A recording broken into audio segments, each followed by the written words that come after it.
একটা বছর আমরা অতিক্রম করে দিলাম।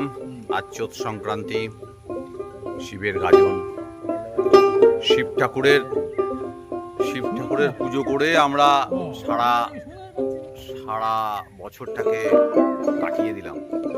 আজ আমরা আমাদের শৈশবের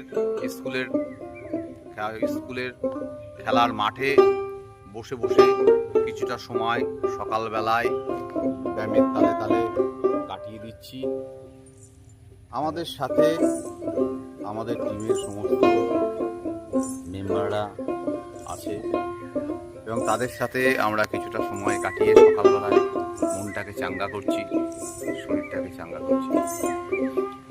ওয়েদারটা একটু গুমোট হয়ে রয়েছে, কিন্তু গরম লাগছে, হয়তো বৃষ্টি আসবে একটু পরেই। আর এই স্কুলের যে কেয়ারটেকার আছেন শ্যামলদা, ওনার হাতের সুস্বাদু চা, সেটাও খেলাম। প্লাস উনি আমাদের ফটোগ্রাফের কাজ করেন, আমাদের ফটো তুলে দেন শ্যামলদার চার দৌলতে। এবং শ্যামলদা যে বিস্কুটগুলো আমাদেরকে খাওয়ায়, তারে আমরা খুব চাঙ্গা হয়ে থাকি সারাদিনটা। এবং সেই চাটা এত সুন্দর শ্যামলদা বানায়, এটা অন্য জায়গায় এই চা আমরা পাই না। সবাইকে ধন্যবাদ। আমাদের ভিডিওটা একটু দেখবেন।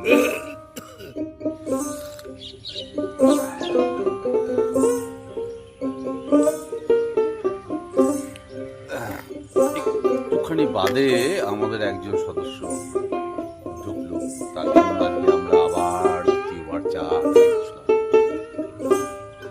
আসলে শ্যামলদার চার প্রতি আমাদের একটা ভালোবাসা, ভালো লাগা আছে।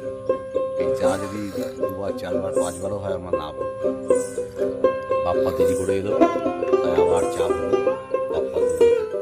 এবং সকালবেলায় কি বলবো, বাপ্পা আসার সময় সবার জন্য মিষ্টি প্লাস পাউরুটি, দুধে সব নিয়ে এসছে। এবং সুতরাং আমরা সেটাও খেলাম। আর আমাদের মধ্যে সব থেকে বয়স্ক তার সুবিধা লাল দাদা, তিনিই কিন্তু মিষ্টি বেশিটাই খেয়ে দিয়েছে।